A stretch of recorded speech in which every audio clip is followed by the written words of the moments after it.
All right, let me start off with a story. The story goes like this. I was having a conversation with one of my professional clients. So they are I think they're a financial advisor or something like that. Their job involves going around and meeting people, giving them sort of financial services advice or something along those lines. And what they were really struggling with was the idea that a couple of things. First of all, the idea that they didn't seem like they were improving fast enough. So this person has now been working for 2 years.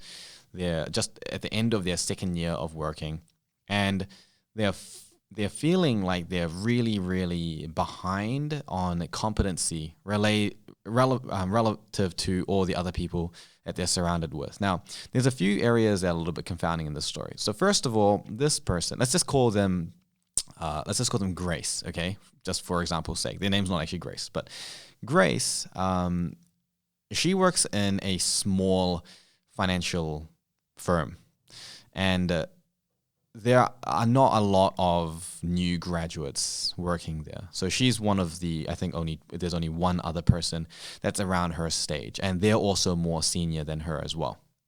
So she's comparing herself based on kind of what she hears through conversations with her friends from uni, as well as comparing herself against from just the people that are around her, who she understands are a lot more experienced and therefore a lot more senior. But she's finding it hard to sort of calibrate how good she should be, but she does feel that she's just not good enough at her job.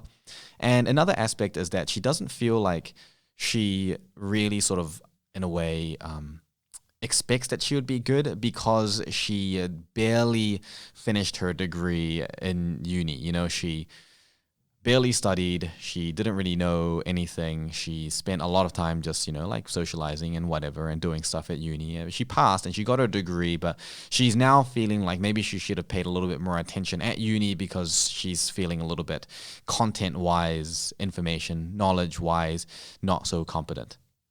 So what is Grace meant to do in this situation? What's the problem that Grace actually faces here? In fact, there is a specific problem that Grace has that is going to really probably make it so that she really struggles to improve from this point. And it may even lead to a situation where she just perpetually doesn't improve, really affects her mental health, will really affect her emotional health, and just cause her to burn out, which is not what we want for Grace, okay? And this is a fundamental issue that I see with students that I work with as young as 14 years old, which I expect them to have this issue because they're young. And also with professionals that I work with that are 40s and in their 50s, and they still haven't quite worked this out. And there are a lot of issues that arise as a result of it. And the problem that we're talking about today is the idea of what you're measuring and how that determines how good you're going to become. All right, so roll that intro music.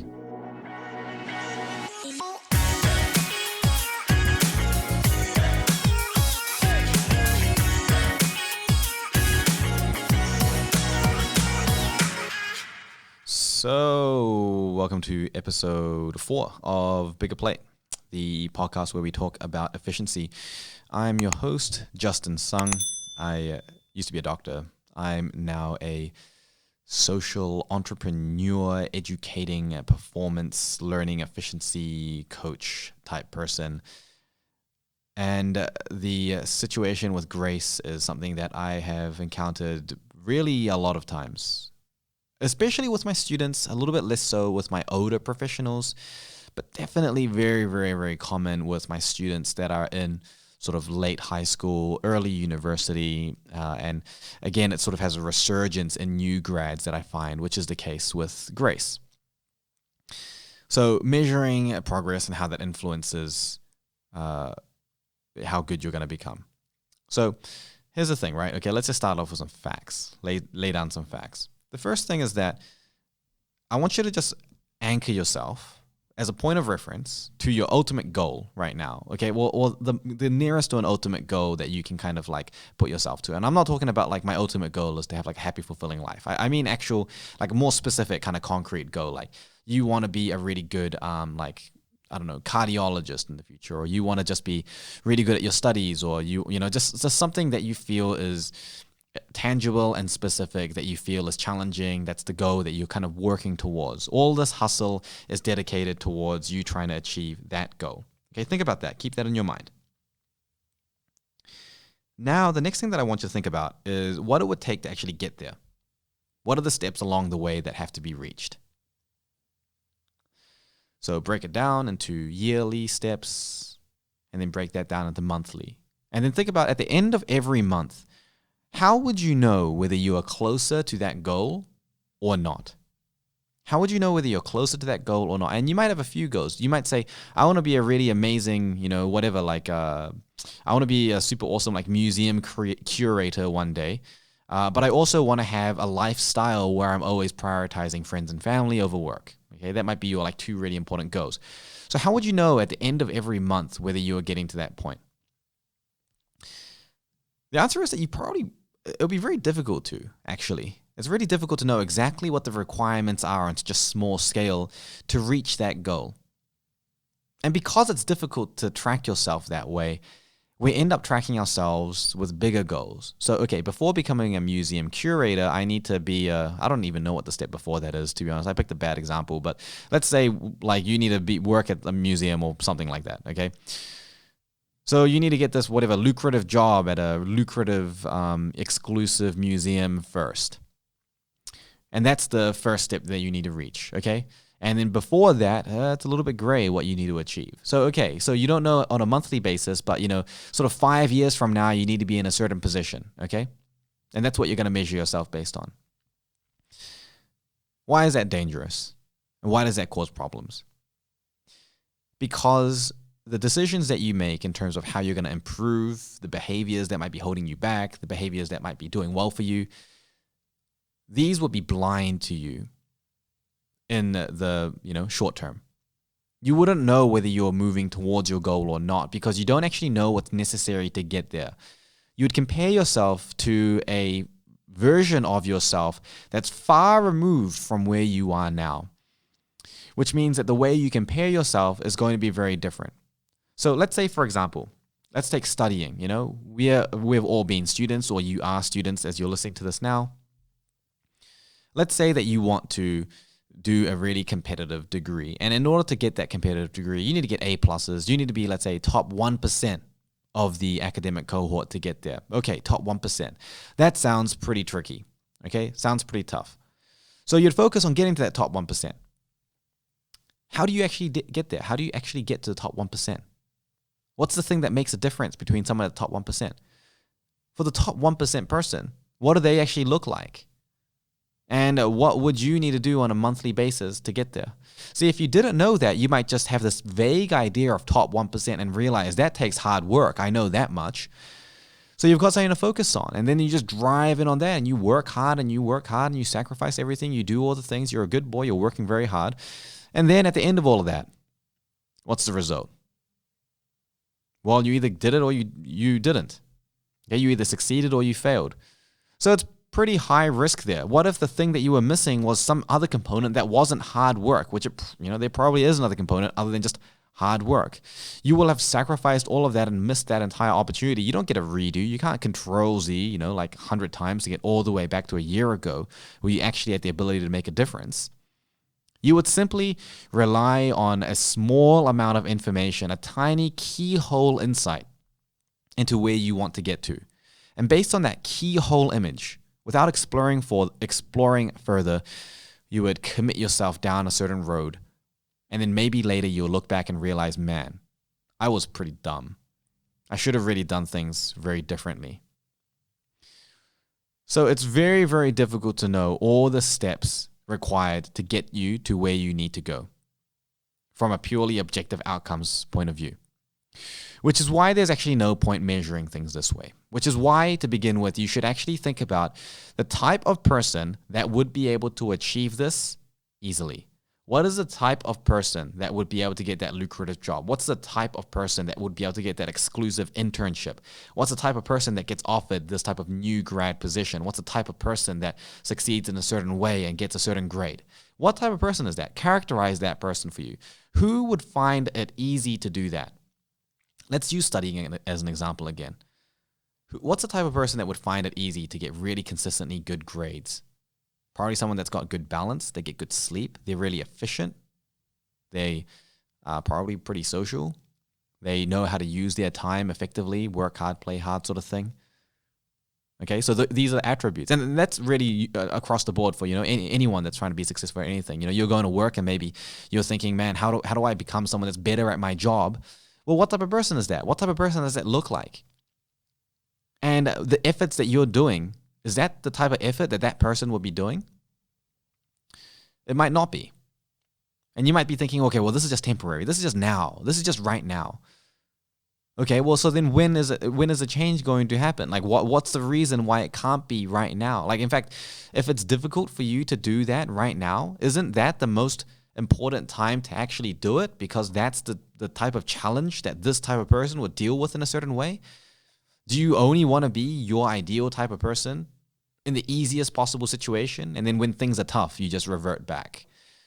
That type of person is probably not going to last very long, right? You want to be the ideal type of person in the challenging situations, right? Otherwise, it's not really who you are.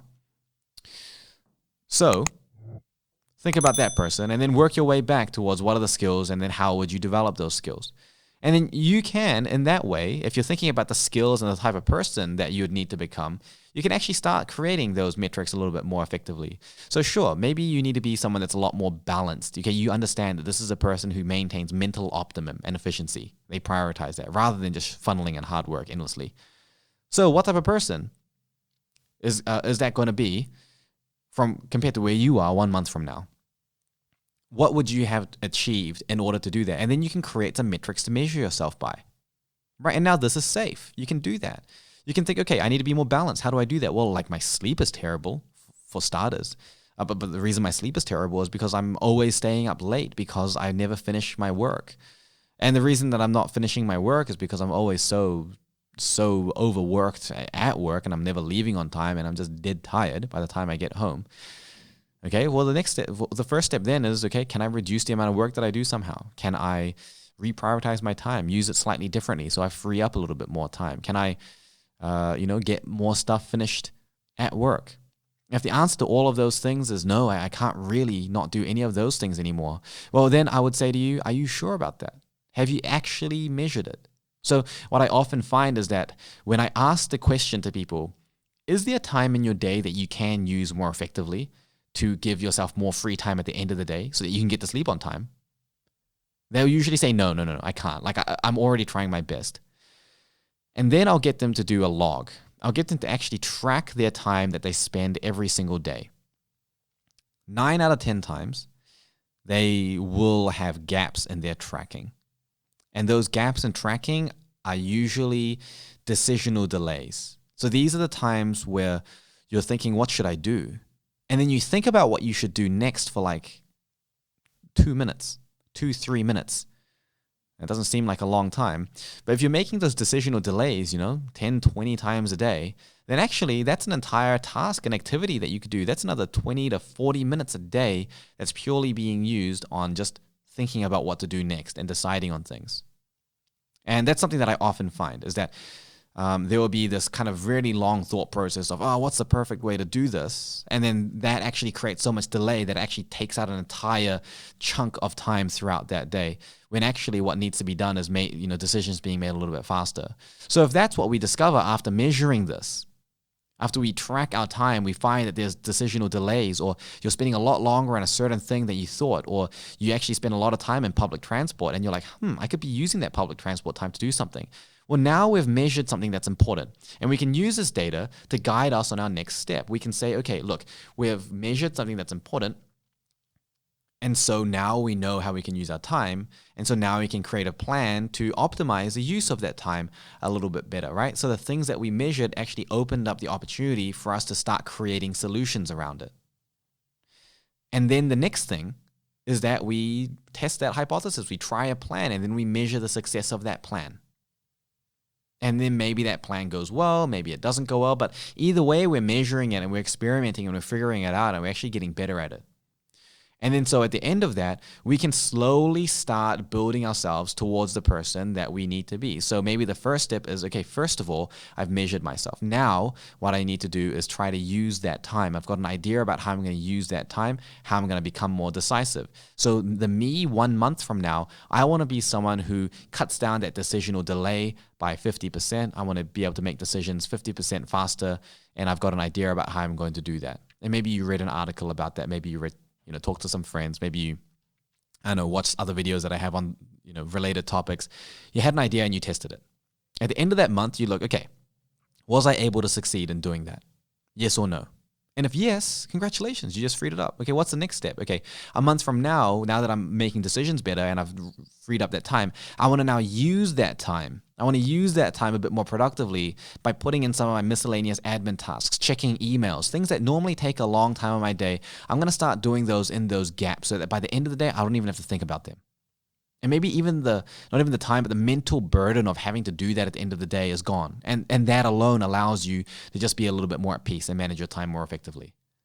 So that's the next thing that you test. And then you check that at the end of the month. Were you able to do that? And so the months would go by. And at the end of this, a year later, you have become a person that can manage time more effectively, do all these things. And you have the skills required to help you achieve your goal much more productively and much more safely. Now, the thing is, most people don't take their personal development this seriously. They see it as a hassle. Well, look, if you see it as a hassle and you're happy to live your life the way that time and your situation dictates you need to live it, then go ahead and do that. Go ahead and do that. Just live your life the way that it's dictated for you.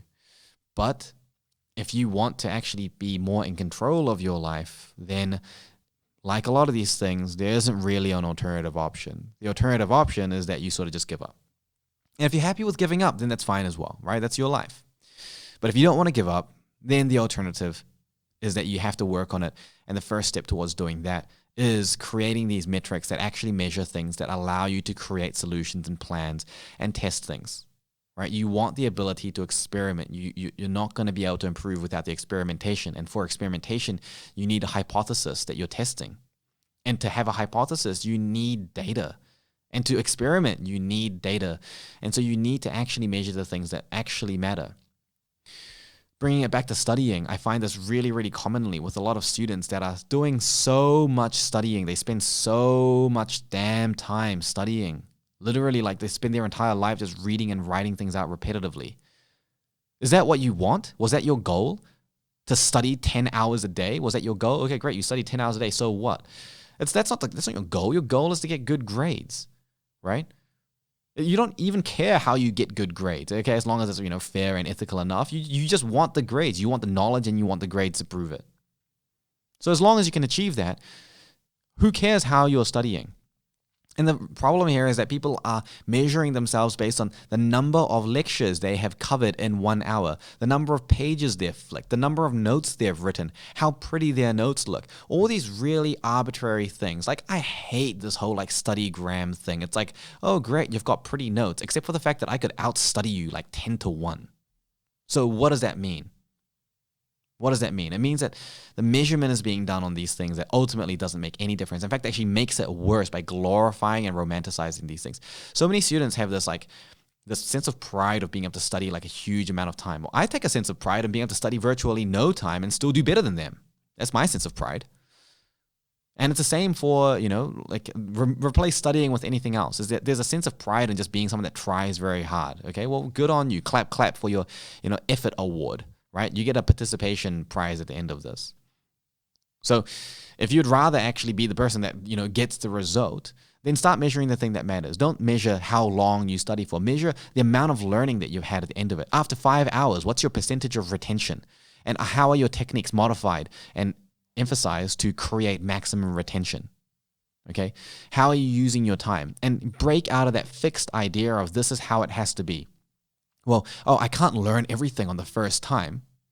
Really? Are you sure? Well, I can't possibly get more work done at work. Are you sure about that? Or are you fixed in thinking that it must be the way that it is because that's simply what you're used to and what you know about? Do you think everyone in the world is like that? Is there anyone in the world who could do it differently? And if the answer is yes, then you could too. The decision is about whether or not you embrace that and then apply it for yourself. And that's really a completely different discussion to have.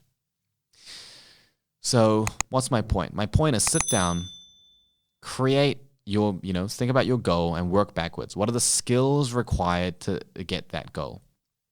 Do a bit of research on those skills maybe. Make sure the skills are correct and accurate. And then work your way back and start creating monthly goals. The things that you're going to measure and experiment on a monthly basis. What's the hypothesis you're testing? How are you testing that? This will guide your learning in terms of what you should learn, right? Otherwise, you're just going to be learning omnidirectionally, and that's not very effective, right? Vector addition is what you need. So what you need is that idea of this is a hypothesis that I'm testing that I think is going to get me where I need to go because it fulfills a skill that I've derived down to a monthly level and broken it down.